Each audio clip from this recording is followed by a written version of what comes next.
d'appréhender l'engagement. Donc d'abord, l'embarquement des collègues, par quoi ça passe? Vous créez cette initiative, vous lancez cette initiative. Qu'est-ce qui a été pour ces personnes les facteurs facilitants qui ont permis d'embarquer justement leurs collègues? D'abord, un premier point, comme le rappelait Frédéric justement juste avant, c'est parfait pour la transition, les échanges informels sont indispensables. Beaucoup des porteurs d'initiatives qui ont lancé donc leurs initiatives sur Yammer nous expliquaient qu'ils sont allés voir un par un certains des membres. Ils sont allés voir les personnes qui représentaient leur noyau dur, ils les ont engagés dès le départ, au lancement de leurs initiatives. Lisa, notamment donc une des porteuses d'initiatives de CNP Assurance, nous expliquait qu'elle est allée voir un par un tous les managers qui seraient impliqués dans sa communauté pour les engager dès le début. Elle est allée les voir, elle leur a présenté son initiative et elle a mentionné aussi son sponsor. Pourquoi? Pour légitimer son action, pour montrer bien que c'était quelque chose poussé par une hiérarchie, que c'était pas elle, juste dans son coin, qui voulait lancer une petite idée comme ça qu'elle avait eue, mais pour vraiment légitimer l'action et ce qu'elle voulait en faire. Un deuxième point, vous allez vous lancer cette initiative, il est important et même primordial d'ajuster vos attentes et vos ambitions d'embarquement à un contexte. Toutes les personnes qui ont témoigné, et je pense que vous êtes beaucoup dans ce cas, ont des contextes collaboratifs qui sont complètement différents. Vous avez des membres qui sont un peu moins enclins à changer leur pratique de travail, vous avez un sponsoring qui peut parfois être un petit peu plus compliqué à embarquer que pour d'autres.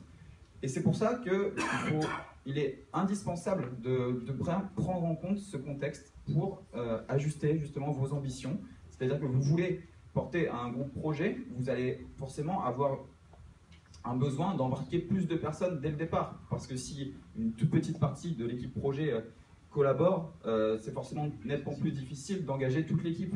Alors que si vous avez par exemple un groupe de veille qui est plus à diffusion globale, forcément la proportion d'engagés va être nettement plus faible et c'est logique. Et un troisième point du coup sur l'embarquement justement des collègues, c'est l'intérêt de trouver un sens commun et un centre d'intérêt commun dès le début, dès le lancement de l'initiative. Quitte à ce que ce soit peut-être un but un petit peu moins élevé que celui auquel les personnes prétendaient dans un premier temps, il y a cette première marche à passer et donc on se focalise sur un centre d'intérêt commun.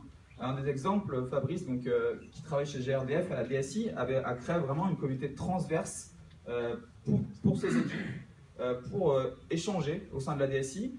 Et ce groupe, cette initiative, l'embarquement, l'engagement qu'il a pu avoir au sein de son équipe a créé d'autres groupes qui étaient sur des sujets peut-être plus précis, plus opérationnels également. Et c'est vraiment cette première marche qui est parfois un peu difficile. Et il est important de trouver un sujet, des bénéfices et un centre d'intérêt initial qui sont très fédérateurs.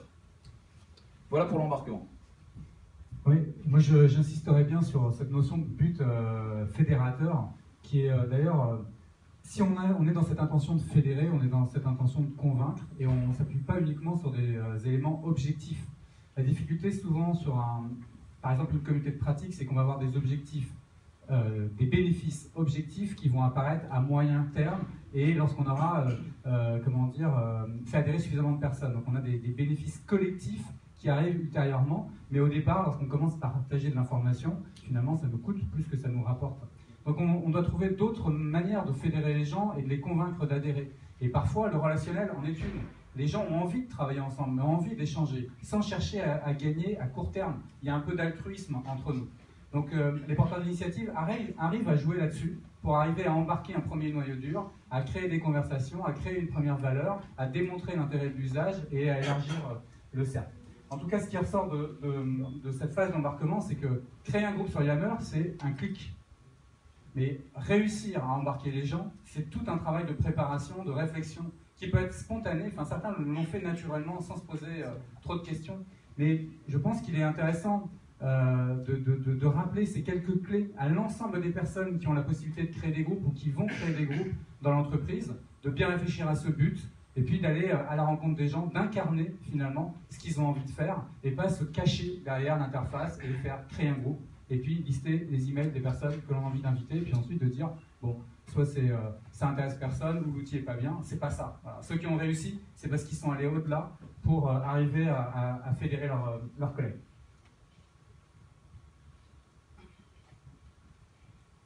Donc, au-delà de l'embarquement, on voulait aussi, et c'est une notion qui est très importante dans nos métiers et dans les vôtres, la notion d'engagement. Donc, c'est la deuxième notion qu'on a pu aborder, c'est justement de réussir à créer cet engagement. Et là, justement, je vais laisser Arnaud introduire sa petite analogie. Je sais qu'il l'aime. Oui, j'aime bien, c'est vrai, je trouve qu'elle explique bien les choses. Non, mais parce qu'on a encore aujourd'hui, finalement, besoin d'acculturer, de sensibiliser l'entreprise à ce que c'est que l'engagement et pourquoi créer de l'engagement. Beaucoup peuvent penser que finalement, créer de l'audience, ça peut suffire sur le réseau social. On peut penser d'ailleurs que finalement, on ne voit pas l'audience sur Yammer, mais on peut, et je pense que certains imaginent qu'il y a une audience extraordinaire autour des quelques contributions qui peuvent être postées. Nous, on a constaté que c'était l'inverse. Et aller sur le réseau social, c'est pas comme aller sur l'intranet. Et la meilleure analogie qu'on a trouvée, c'est celle du théâtre et du cocktail. Quand vous allez sur l'intranet, vous allez au théâtre. C'est-à-dire que vous vous installez à votre place et puis on vous propose un contenu de qualité, qui est bien structuré, qui est de qualité, qui a été travaillé, qui a été préparé. Il y a vraiment quelque chose qui est transmis. Ça, c'est l'intranet. Si vous faites la même chose lorsque vous allez à un cocktail et que vous vous asseyez sur une chaise, je pense que ça va pas bien, enfin, ça va pas vous plaire. Hein. Vous allez partir, vous allez vous ennuyer.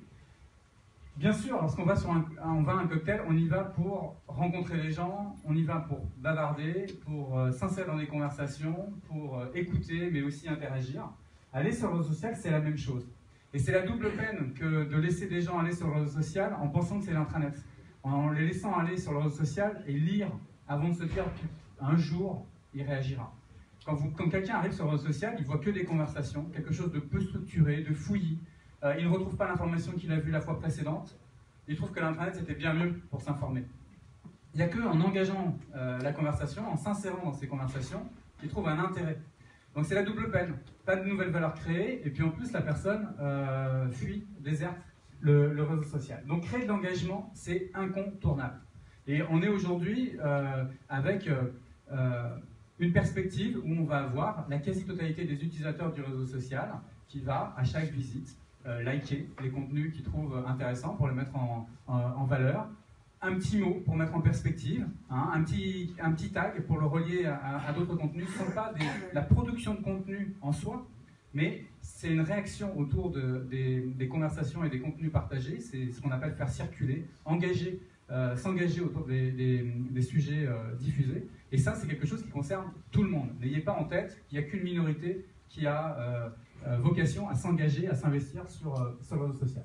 Alors comment est-ce qu'on crée justement cet engagement? Alors justement, les enseignements qu'on a réussi à noter lors des différents retours d'expérience qu'on a eu lors de cette journée, des séances de travail, pardon, comment on crée l'engagement? Exactement ce que tu disais Arnaud juste avant.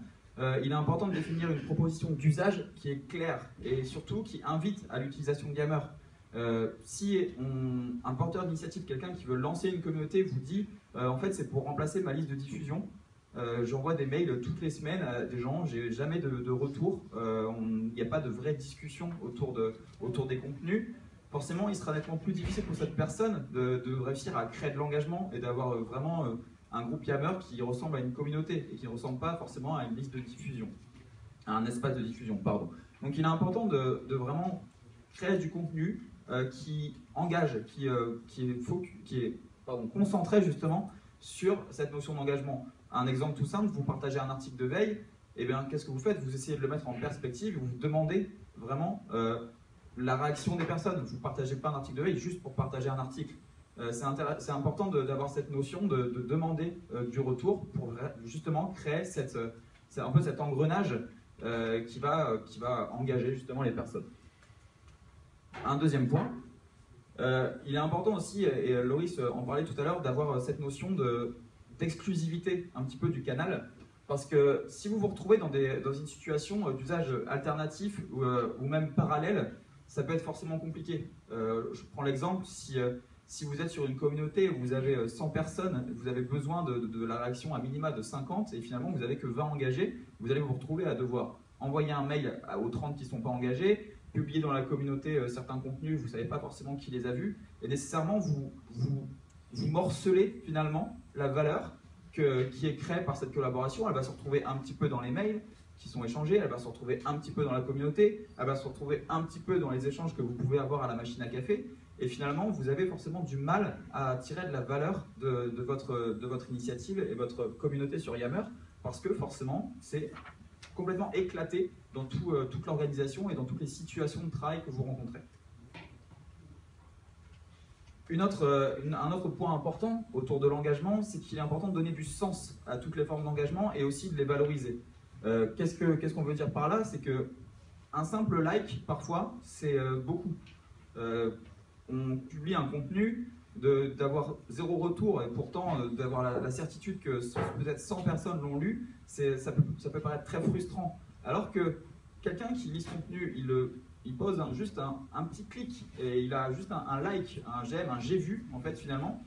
C'est important de vraiment donner du sens à chaque petite action, chaque engagement, et c'est là qu'on trouve vraiment la valeur et qu'on crée finalement cette rétribution et vraiment cet intérêt. Oui, je rajouterais que le sens, le terme like, parfois, on le voit moins maintenant, mais au départ, c'était presque dissuasif.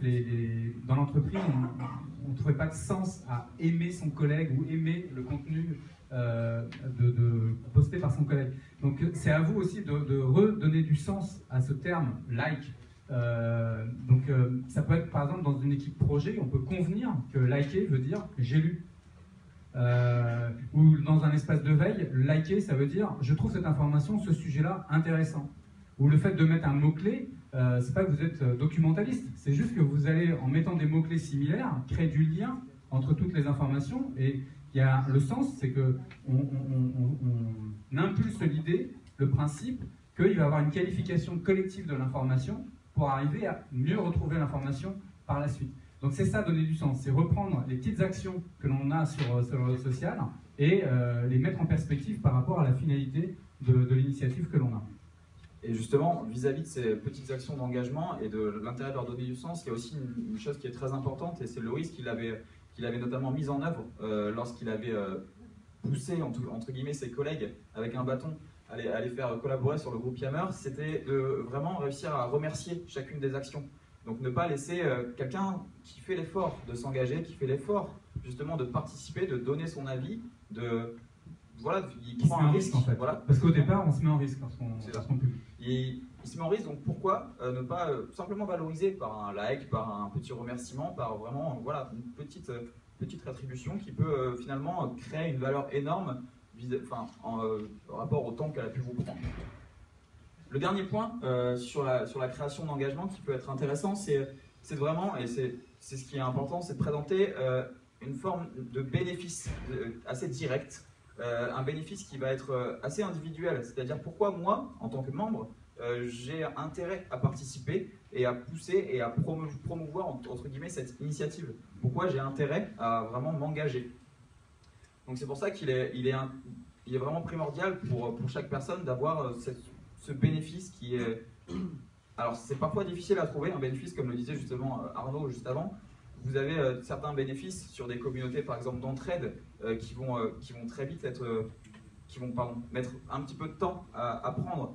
On prend l'usage de bouteilles à la mer par exemple, si vous avez pas de participation, pas d'engagement sur un espace, forcément quelqu'un qui va poser une question, qui va envoyer une bouteille à la mer va avoir peut-être plus de difficultés à trouver une réponse.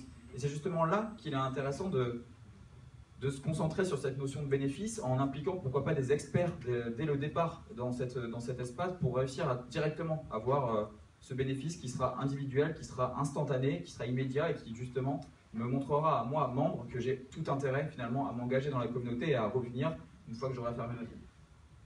Et justement, pour la suite, pour l'engagement, vous allez forcément avoir des primo-adoptants, c'est logique, on a tous cette catégorie de personnes qui sont parfois plus enthousiastes.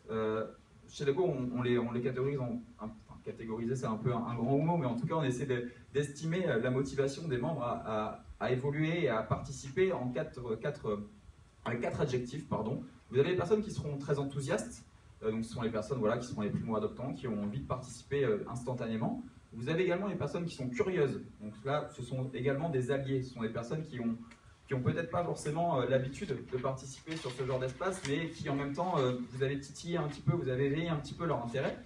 Et ensuite, vous avez les catégories un petit peu plus difficiles, en tout cas entre guillemets, à adresser, sont les personnes qui sont plus sceptiques. Donc les personnes sceptiques, vous aurez besoin nécessairement de leur apporter une preuve de ce bénéfice. Ces personnes-là, elles sont sceptiques, mais en attendant, elles se disent, bon, pourquoi pas, mais ouais, je sais pas, hein, c'est encore un outil de plus, voilà, vous l'avez sûrement déjà entendu dans votre quotidien. Réussir à présenter ce bénéfice, à avoir des réussites à mettre en avant vis-à-vis avec cette valeur qui est créée par ce bénéfice, ça permettra justement d'engager ces personnes qui sont un petit peu sceptiques. Un exemple tout bête, vous leur montrez que voilà, des enthousiastes et des curieux ont réussi à créer de la valeur eux, et pas juste vous qui êtes porteur d'initiative. Voilà, vous leur montrez par l'exemple que d'autres personnes ont réussi quelque chose, en ont tiré du bénéfice. Et là, quelqu'un qui est sceptique, après avoir une preuve par l'exemple, vous pouvez même, limite le mettre dans la dernière catégorie, qui est plutôt la catégorie des réfractaires.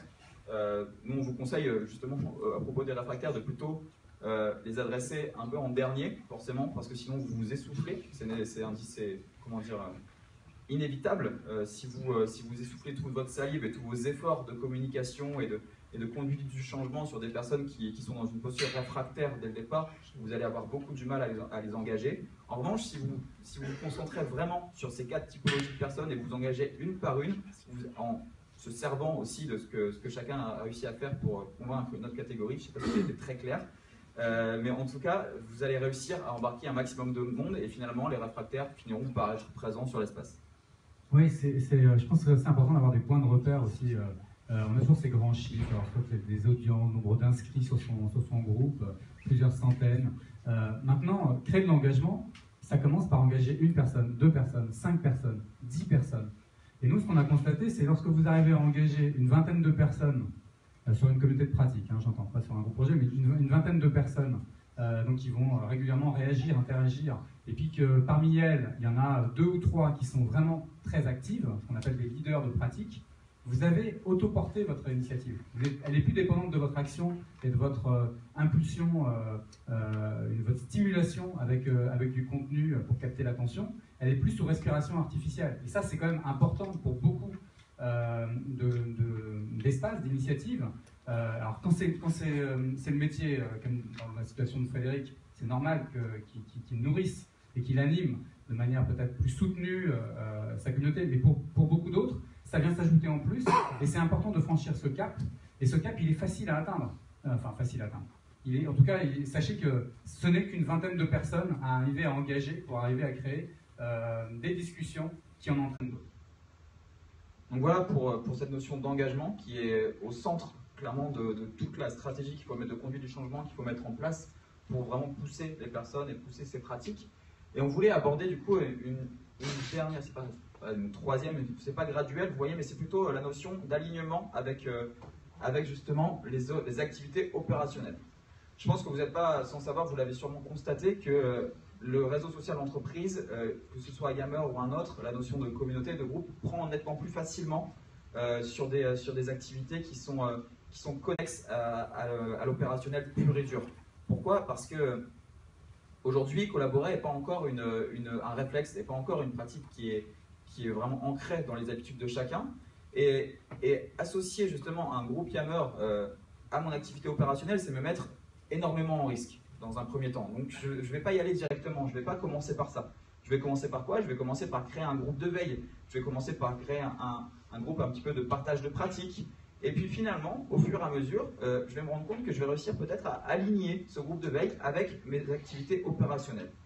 Donc c'est justement le premier point qu'on a constaté et qu'on essaye de mettre en avant, c'est que justement l'intérêt pour réussir à pérenniser l'engagement et à pérenniser l'activité et surtout que vraiment le réseau social ait pris racine dans les habitudes de travail de chacun, c'est de l'associer vraiment à des activités et à des objectifs opérationnels. Je prends un exemple d'une des porteuses d'initiative, donc Laurence, qui travaille chez Air France KLM. Je ne sais pas si elle est dans la salle, je ne crois pas, je ne la connais pas personnellement moi. Donc c'est quelqu'un qui a un groupe qui a mis une communauté autour des personnels navigants. Donc voilà, hôtesse de l'air, steward. Finalement, elle a créé sa communauté, pourquoi? Pour créer du lien, parce que je pense que voilà, on se rend tous compte ici que des personnels navigants, des hôtesses, des stewards sont vraiment pas au jour le jour ensemble, et pour autant ils ont le même métier. Donc c'est vraiment un groupe de partage de pratiques. Et finalement, elle a réussi à créer ce lien petit à petit. Voilà, c'est comme ça que son groupe a pris. C'est en facilitant les échanges, en réussissant à avoir un petit peu cette habitude. On partageait peut-être des habitudes sur certains vols, des pratiques. Et finalement, au fur et à mesure, il y a eu un alignement avec des objectifs opérationnels. Sous quelle forme ça prenait? C'est qu'aujourd'hui, le groupe, la communauté Yammer, elle sert à quoi? Elle sert parfois à mettre en place des services clients. C'est-à-dire qu'ils arrivent sur ce groupe à mobiliser des personnes pour, par exemple, c'était un exemple précis, c'est un petit doudou sur un siège enfant parce que c'était son anniversaire. Quelque chose qui aurait été impossible à faire avec un process métier, un process vraiment d'entreprise. Il a été fait grâce à la mobilisation de quelques personnes dans la communauté des personnels navigants. Et ça a servi à quoi? Ça a servi au service client, ça a amélioré l'expérience d'un client, et c'est là que finalement pour ces personnes c'est un quotidien. Donc c'est petit à petit, ce groupe rentre dans les pratiques, il rentre dans les habitudes, et finalement aujourd'hui il y a des usages qui se développent sur ce groupe qui servent vraiment à l'activité opérationnelle de ces personnels navigants. Un autre point qui est important également, c'est d'avoir un plan d'animation et de valorisation. Surtout, c'est sur la valorisation qu'on veut insister. Le plan d'animation, voilà, c'est des petites habitudes, des habitudes fréquentes. Frédéric, vous nous parliez que vous preniez voilà, une demi-heure par jour pour animer cette communauté. Ce qui peut être, par exemple, ce qui est souvent vu, ce qui est souvent pertinent, c'est 15 minutes le matin en arrivant pour voir les activités peut-être de la veille au soir, de la veille avant qu'on parte, après qu'on soit parti, pardon, par exemple. 15 minutes à la pause déjeuner. C'est vraiment d'avoir ce plan d'animation, ces contenus que vous avez prévu de publier, ces informations qui vous paraissent pertinentes pour garder justement cette petite routine de publication. Alors attention, il ne faut pas noyer forcément les personnes dans les publications, c'est un peu un écueil de se retrouver dans un groupe où finalement on voit toujours la même tête. Au bout d'un moment on n'en peut plus de cette photo, hein, je pense qu'on l'a tous vu. Il faut éviter ça, donc il faut réussir à créer justement de l'engagement. Mais en attendant, toujours garder ce réflexe. Je vais vérifier qu'il n'y a pas une question qui est sans réponse depuis 3 jours. Je vais vérifier qu'un tel a réussi à publier l'information dont il m'avait parlé. Voilà, c'est cette petite habitude. La valorisation, ça c'est un point très important. On en a parlé juste avant à propos des réussites. Vous allez réussir à convaincre de plus en plus de personnes en montrant justement ce qui a pu se passer, ce qui a pu se faire. À la fois, vous valorisez les personnes qui ont créé ces micro-réussites, qui ont créé ces réussites, qui ont réussi à être engagés, à s'engager, qui sont mis en situation de risque, comme disait Arnaud. Et vous valorisez votre travail, leur travail, et vous arrivez justement à convaincre à la fois les personnes les plus réfractaires, donc à un niveau opérationnel, un niveau voilà, dans les membres de votre communauté, mais aussi, et ça peut être un point aussi important au niveau du reporting. On insiste, et c'est le point qu'on va aborder juste après, sur des analyses parfois statistiques, sur des données. On aime bien voilà, dans l'entreprise, avec le fonctionnement en mode projet, avoir des KPI, et ça c'est un petit peu voilà, le point le plus important. Mais aujourd'hui, ce qui crée vraiment de la valeur sur un réseau social d'entreprise, c'est pas le nombre de visites, le nombre d'engagés, c'est ce qui a été créé, c'est une réussite, c'est grâce au réseau social d'entreprise, j'ai réussi à travailler et à gagner du temps sur mon projet, j'ai réussi à... Donc là, j'ai pris un très mauvais exemple puisque c'était du temps, c'était temporel, c'était un chiffre. Mais j'ai réussi voilà, à échanger avec quelqu'un, un collègue que j'aurais jamais rencontré sans ce réseau social d'entreprise. J'ai réussi à peut-être, je sais pas, m'ouvrir à des sujets dans l'entreprise et à trouver de la valeur dans ces sujets. Donc voilà, la valorisation des réussites et de réussites et d'indicateurs qualitatifs finalement, elle est très importante pour les personnes qui veulent vraiment aligner le réseau social avec l'activité opérationnelle. Et également, c'est aussi quelque chose qui est important, il ne faut pas le dénigrer, il faut revenir à des objectifs aussi qui sont chiffrés. Chiffrés, pourquoi? Parce que, comme je disais juste avant, c'est un point de repère dans l'entreprise. Aujourd'hui, on travaille pour gagner du temps, on travaille pour produire du chiffre d'affaires. Alors, inscrire justement l'engagement et inscrire votre communauté dans ces objectifs chiffrés de l'entreprise, ça apportera forcément de la légitimité, ça apportera de la légitimité auprès de vos sponsors, ça apportera de la légitimité auprès de votre hiérarchie directe, et ça apportera surtout de la légitimité auprès des personnes qui sont un petit peu plus réfractaires à l'instant T pour participer. Chez LG, ils se forcent, ils se disciplinent tous les 6 mois à faire sur un A4, un REX, pour bien montrer en quoi leur communauté de pratique transversale à plus d'une dizaine de BU apporte de la valeur par rapport à leurs objectifs opérationnels. Et ça, ce travail de conviction et de preuve, pour nous, il est vraiment essentiel. C'est-à-dire que comme on est sur des projets endurants, les promesses, on les fait au départ, mais il y a un moment donné où il faut être capable, d'une part, que d'autres les relaient, et pour rédiger la chose, et puis surtout, il faut prouver avec des réussites et souvent les objectiver avec des chiffres. On pourrait avoir un exemple de REX d'objectifs chiffrés, parce que moi ça ne me parle pas du tout et ça m'intéresse. Eh ben, on mettra en relation, il était présent d'ailleurs le 24, avec la personne d'Engie qui fait ça. Je ne sais pas s'il peut partager son REX comme ça publiquement, mais je te donnerai en tout cas. On va se rendre les chiffres. Ouais, sur un A4. Et puis c'est aussi ce qu'on a fait nous, en vous mettant les métriques d'engagement, des partenaires d'initiative qui sont venus témoigner et qui nous font part de leurs conseils. Voilà, on a aussi pu voir à quel point ils ont réussi à démontrer l'intérêt de leur pratique à travers une réussite.